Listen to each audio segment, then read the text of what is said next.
Last week, Valve introduced the world to the new Steam Machine. This is a console-like PC. It's going to be coming out next spring, and I've got a lot of thoughts to talk about today on it. Now, there have been many videos made on this topic already, and you can find the specs and the details everywhere, so I'm not going to be going into those too much today. I'm going to first be discussing how this is going to affect console and PC gaming, and then we're going to look at how much is this thing going to actually cost. Then we're going to look at how this is going to be affecting Linux gaming specifically. And lastly, I want to talk about the possibility of, is Half-Life 3 actually coming? But before we jump into those, let me just ask to please like and subscribe if you enjoy this video. So let me touch on the specs real quick, just in case you don't know. There's going to be a 6-core processor in this thing, 16 gigs of RAM, and an RDNA 3 GPU with only 8 gigabytes of RAM. It's going to come with a built-in M2 drive that's about 512 gigabytes by default, with options to upgrade it to 1 and possibly 2 terabytes, for more money of course. And just like the Steam Deck, this is going to be a console-like device. It's designed to feel like a console, and you can control it with a controller. You don't have to have a mouse and keyboard, things like that. But it is going to be still at its core a PC playing PC games. And because SteamOS is Valve's own operating system based on Linux, it doesn't play Windows PC games by default. It has to make do with the Proton compatibility layer, which is oftentimes going to make your games work, and sometimes work even better than they did under Windows. But we'll get into more details on some issues with that too. And so this device, just like the Steam Deck, falls into this murky middle ground. It's not quite a console, and it's not quite your traditional PC experience. It's somewhere in between. Which leads me to the question, is this thing competing with consoles? Is it competing with PC? Is it competing with both? Are they creating a whole new market segment here? That's a part that I think is going to be the most interesting to me, of just like, where does this fit in for people? What is the exact group of people this is aiming at? The parts they've picked for this thing are not the latest and greatest. RDNA 4 is already out, and this thing's still using RDNA 3. And worse than that, it's only got 8 gigabytes of RAM on it for the VRAM. And we've seen in PC gaming that that's just not enough for a lot of modern titles today. It can cause all sorts of issues, and some games won't even work, I don't think, with less than 12 now.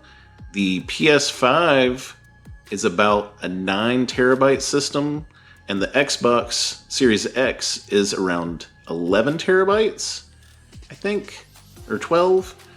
But this thing is estimated to fall somewhere between that range. Some are saying it's going to be closer to that 11 terabyte Series X range.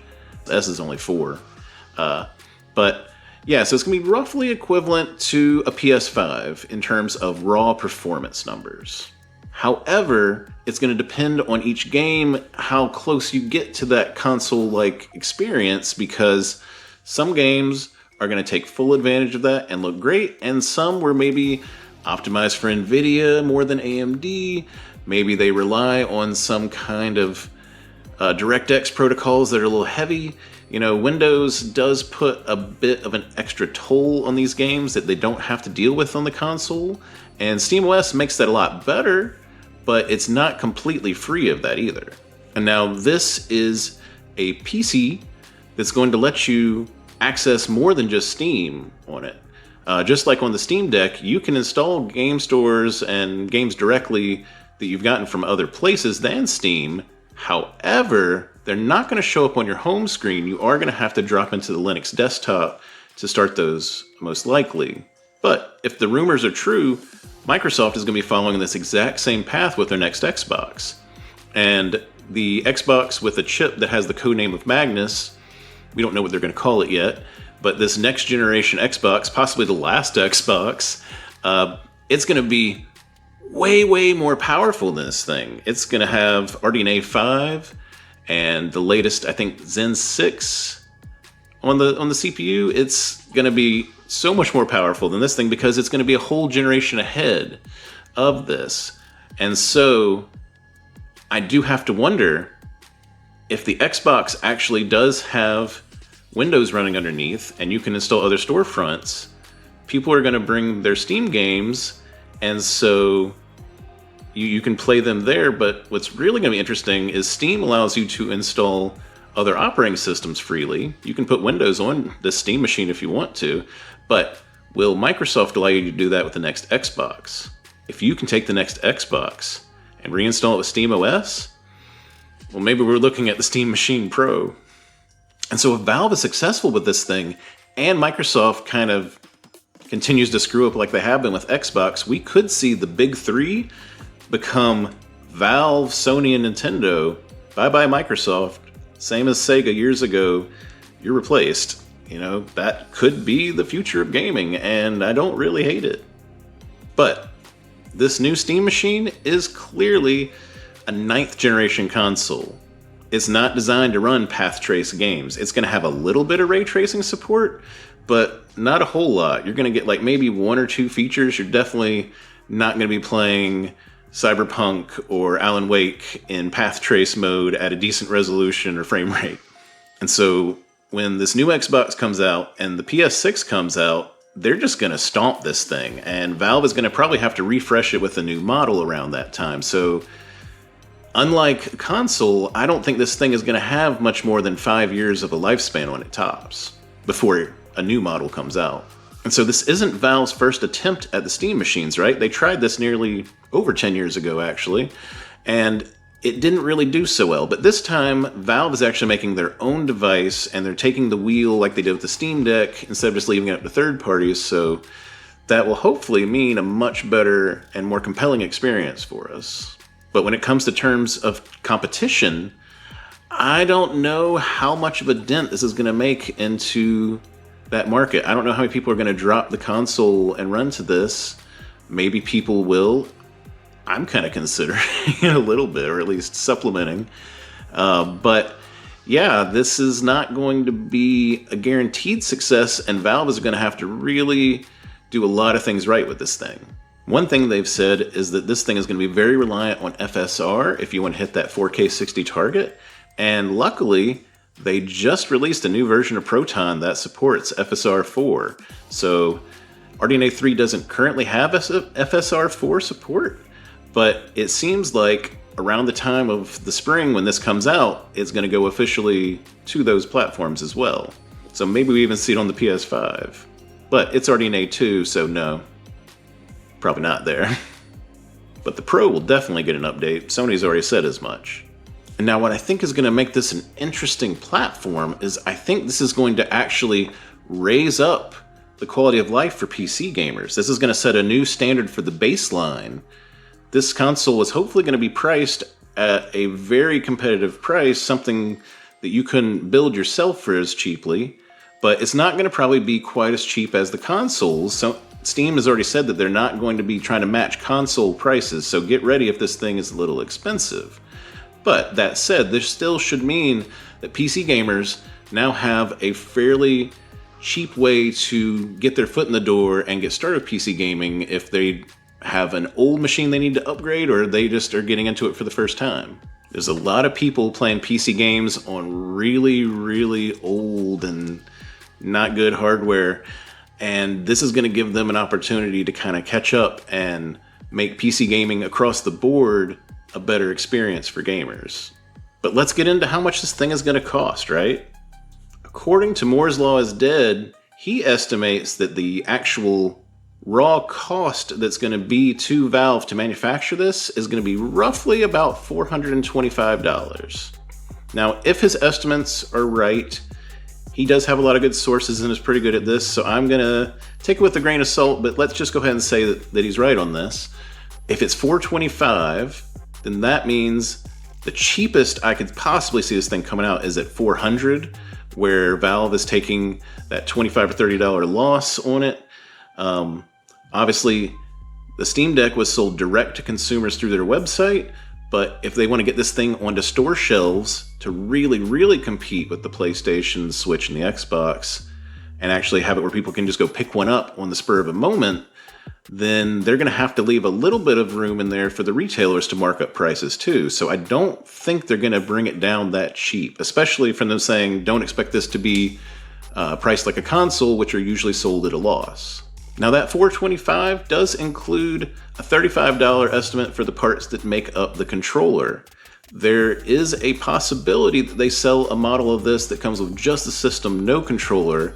If you're going to be playing with mouse and keyboard, why bother, charging you for that if you're never going to use it? But that's not quite confirmed. They said in an interview it'd be optional, but that wasn't really clear what they meant by optional, whether they meant that it wouldn't be in the box or just that you didn't have to use it. So we'll have to wait and see. So I don't want to get into that too much. Let's just talk about the cost of it with a controller included. And so yeah, $450 seems like the absolute cheapest I would expect to see this thing come out for. And that's really not giving them much in the way of profit. Now, Steam is going to make a ton of profit as long as you're buying those games through Steam, because they keep 30% off of every sale. But there's no guarantee that you're going to buy games from them. You could just go buy everything from GOG and play it on here. Or like we said, you could even put Windows on this thing and do the whole Xbox through it, with Game Pass and all that. But, you're probably going to go through Steam. And so that's why I don't think they're going to mark this thing up to anything crazy like $600-700 like some people are saying. That seems like an absurd price to me for multiple reasons.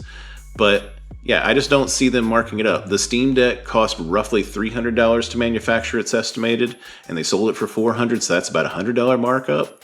I think they're going to sell this thing for $500. I think that is a sweet spot price. It is basically the same price as the base PlayStation. You can't build a PC that's going to play any games worth a damn for that cheap. And it's not, a $200-300 console, but compared to pre-built PCs, it's pretty damn cheap. And so now it could be $500 for just the model that comes with the console only, no controller. And maybe it is like $550 or $600 when the controller's included. I hope that's not the case. But yeah, somewhere between $450 and $600. I'm going to say, just to put my neck on the line, I'm going to predict $500. And as well, I think this is going to improve across the entire industry, the state of PC gaming. They've already done that with the Steam Deck, especially when it comes to Linux. As a longtime Linux user myself, I've said before on this channel, I don't really play PC games. That's one of the reasons, because I don't want to deal with Windows. But thanks to all the work that they have done with the Steam Deck and Proton and everything, gaming on Linux is now actually viable. But the Steam Deck is a very, very low power machine, so it sets that bar pretty low. And so now, newer features like FSR4, more advanced HDR techniques possibly, things like Atmos sound or DTS:X. There's all sorts of technology that the Steam Deck doesn't have because it's designed to be a cheap handheld device. And this machine is going to bring in more features and more things that you could do on Windows, but you couldn't necessarily do so easy on Linux over the course of the lifespan of this Steam machine, I believe. I really think that gaming has been the thing holding Linux back all these years, and if Steam gets this right, we might actually see the year of the Linux desktop, and it's no longer a joke. Especially with how horrible Windows 11 is. But yeah, just like the Steam Deck, if more developers are actually targeting this hardware the same way they target a console, then that means people are going to actually put effort into making their games work under Linux better. It's just going to be better for everyone, no matter whether running SteamOS, Arch, Ubuntu, what have you. Any kind of Linux user is going to get a better experience just because this device exists, and that is incredibly exciting to me. But for most people, the most exciting thing is that there are rumors we might actually get Half-Life 3 as part of this. Now, I've been saying for months, if Valve actually makes a console, as it was rumored before, now we have confirmation, but yeah, if they do it, and they are, then Half-Life 3 would make the perfect launch title. People have been dying to play this game for years. They don't release it on PlayStation anyway. You make it exclusive to PC and SteamOS, which is just PC, but you can market it as such. And so now it's like, oh, do you want to play Half-Life 3? Well, you can play it on your PC, or you can get this nice Steam machine we've got. And maybe they've got a bundle where it comes at a reduced price or even free. I don't think they're just going to include it for free with everybody. It's too lucrative of a property to just give it away for free, but who knows? But yeah, it's been a joke forever. I mean, Half-Life 2 came out in 2004. This will be 22 years later in 2026 next year. But yeah, I think it's really happening. We had that rumor drop from one of the voice actors that worked in the prior games saying that they had just gone in to record some stuff with Valve. Then there was somebody leaked a couple weeks ago that they had a friend that worked on a trailer that's about to come out. I think that we're going to see Half-Life 3, if it's real, assuming it's real, I think we're going to see its reveal at the Game Awards. That show has millions and millions of viewers, and for people that aren't watching this video, that aren't me reading the news every day and keeping up with everything, you know, a lot of gamers don't care that much. They just want to play games and not think about it too much. But those same people will tune in for the Game Awards, and that is a great way to get the word out to everybody. Hey, we announced the Steam machine the other day. This is what's going to be coming out for it. You're going to need to get it because Half-Life 3 is real. But yeah, I'm super excited about this. I have been looking forward to it ever since I started hearing about the rumors because I do want to have gaming experiences that I can't get anywhere else other than PC.